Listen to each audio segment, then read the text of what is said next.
All right, man. So this video, we're gonna react to some of the ugly losses from college football. Strictly just the ugly losses, man. This one right here, whew, ugly, ugly, ugly, ugly. Now I tell y'all what, I did say in my video that I had South Carolina winning, so I'm not surprised. Raheem Sanders, man, was electric in this game. They ran the football. They didn't really do too much in the passing game for the most part. Ran it with him. He dominated. Lenore Sellers dominated. And y'all in my comment section said that y'all did not give them a chance to win this game.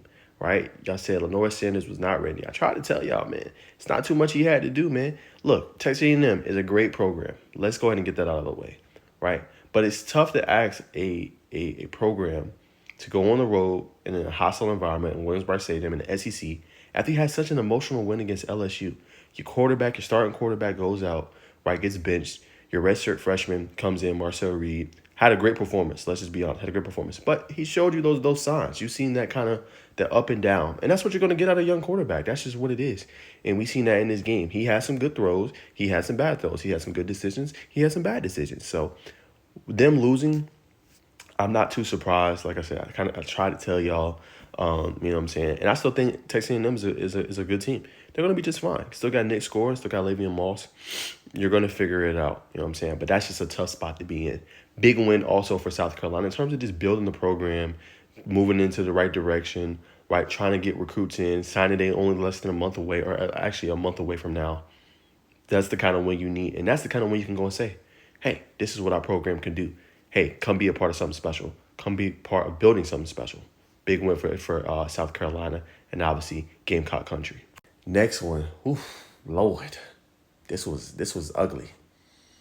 This was ugly. But what did I tell y'all though? I mean, obviously I had Clemson winning. I did pick Clemson, but I wanted to see them do it against a formidable opponent. Now, it still remains to be seen if Louisville was a formidable opponent, but credit to Tyler Show, right? Credit to that Louisville offense, how they were able to throw the football, how he wasn't scared, right?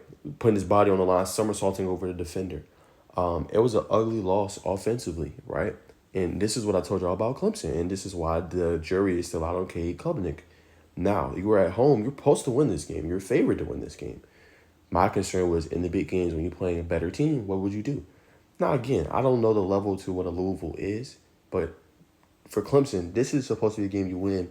You're supposed to be trying to get to the ACC championship game trying to play Miami. That's going to be an electric matchup, if they end up playing. But now you have a problem in front of your hands. Now for Clemson, this is the rest of your schedule. VT, Pitt, Citadel, and then obviously South Carolina. Now, it's not even guaranteed if they win it out that they'll play for a league title, potentially ACC title. So you've in essence kind of screwed yourself. You're going to need help now. So it's going to be crucial, right? The Pitt game not going to be easy. Road matchup. They're going to be mad after this loss that they recently had. So, if you're Clemson, you're going to figure out your offense early. Now, Phil Mafah did run for 171 yards and 2 touchdowns, but just too big of a hole to overcome. Offense can get going, in that game until like later in the game. And your defense got to be better. Y'all let Isaac Brown, freshman, go off for a career high and 2 touchdowns.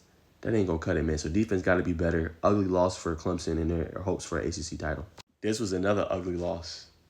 Texas Tech goes in and beats Iowa State on the road. Shout out to Brett Morton. Now, he did have 2 interceptions, but was making big plays all night. 237 yards and 2 touchdowns, right?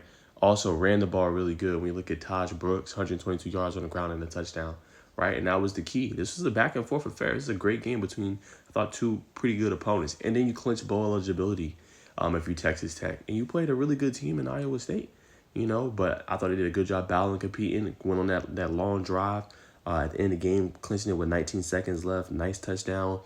Hey, man, ugly loss for Iowa State, right? You trying to get to a Big 12 championship game, and it's throwing some things into balance now. So now you got a tough road.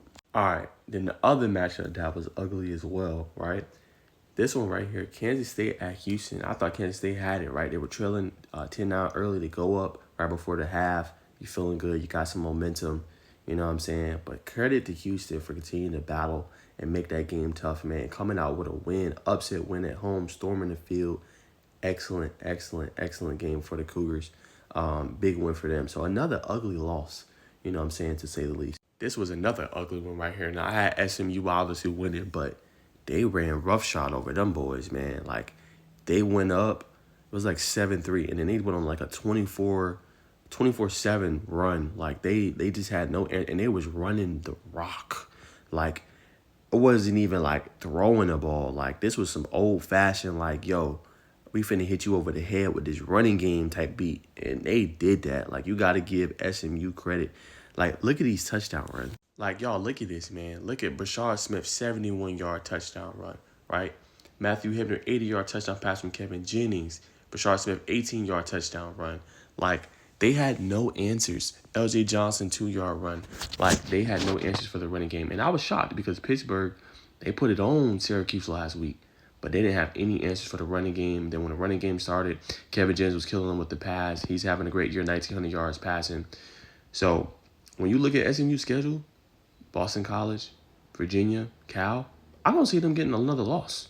I don't. This was the game where you could see them getting another loss. Pittsburgh, he was like, okay, they play Clemson later. That could be a loss. I don't see SMU losing. So remember, SMU's in the ACC now. They're probably going to get to a ACC title game. Like, that's not out of the realm of possibility. That is very possible and probable, unless they get upset somewhere. I don't see it.